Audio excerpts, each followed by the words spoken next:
سلام، به زنگ آشپزی خوش اومدید. بریم با هم طرز تهیه این کوکو لوبیا سبز خوشمزه رو ببینیم.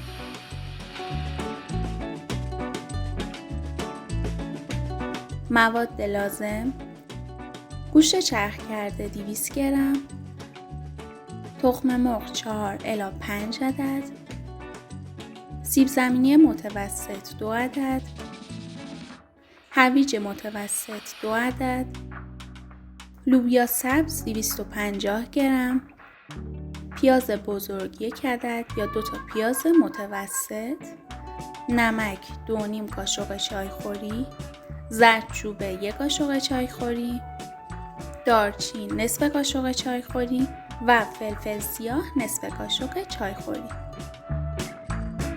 برای شروع 2 تا سیب زمینی متوسط و نگینی و ریز خرد می‌کنیم.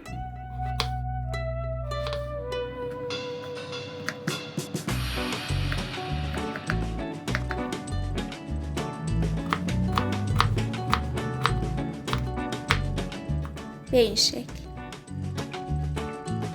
حالا اجازه میدیم سیب زمینی ها حدود 5 دقیقه داخل آب بمونن تا نشاسته سیب زمینی خارج شه. بعد 5 دقیقه سیب زمینی ها رو میشوریم و میذاریم داخل آبکش بمونه تا آب اضافیش خارج شه. یه مقدار خیلی کم روغن میریزیم داخل مایتابه تا داغ شه. بعد سیب زمینی ها رو تفت میدیم، البته نه در حدی که کاملا سرخشون کنیم.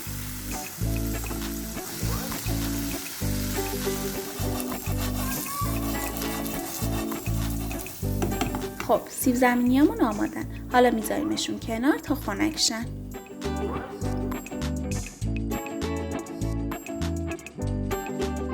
حالا بریم سراغ لوبیا سبز. لوبیاهای شسته شده رو خیلی ریز خرد میکنیم. اینطوری. حالا میریزیمشون داخل قابلمه. یه لیوان آب اضافه میکنیم و میذاریم تا بپزن. خب اینم از لوبیاهایی که آب پز شدن. اینم بذاریم کنار.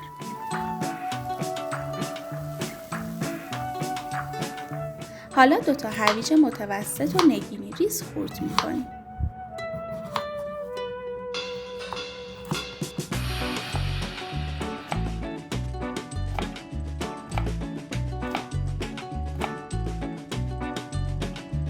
حالا هویجا رو میریزیم داخل تابه‌ای که سیب زمینی‌ها رو تفت دادیم و یه مقدار چربی.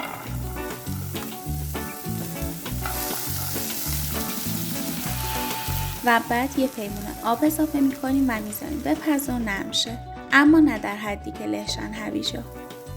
خب اینم از هویجایی که پختیم. یک کوچولو تفت میدم تا آبش کامل کشیده شه و خشک شه و اینم میذارم کنار تا کاملا خنک شه. حالا داخل یه مایتابه یکم روغن میریزم و اجازه میدم داغ شه و یه پیاز بزرگ رنده شده رو اضافه میکنم بهش و همراه روغن تفتش میدم تا سبک و نرم شه. حالا 200 گرم گوشت چرخ شده رو اضافه میکنیم و تفتش میدیم تا گوشت باز شه و گوله گوله نمونه.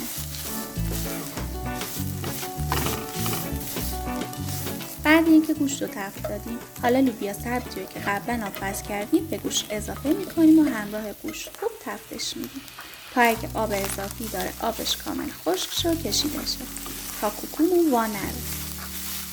خب اینم بذاریم کنار تا کاملا خنک شه.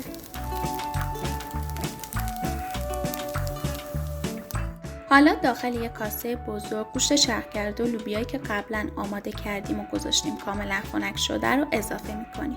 حواستون باشه موادمون اصلا نباید گرم باشن و کاملا خنک شده باشن.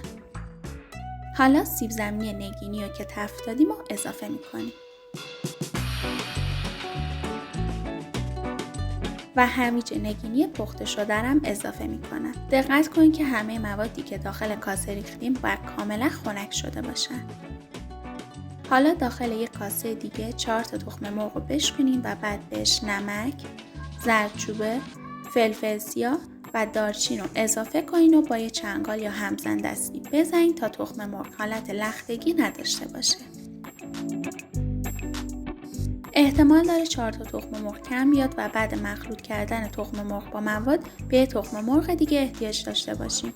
پس فعلا همین 4 تا تخم مرغ به موادمون اضافه میکنیم و کاملا با هم مخلوط میکنیم. بعد مخلوط کردن نباید مواد کوکومون خیلی خشک باشه و باید میزان تخم مرغ به حدی باشه که بتونین راحت مواد رو مخلوط کنید. الان این تخم مرغش کمه و من یه تخم مرغ دیگه اضافه میکنم و خوب مخلوط میکنم.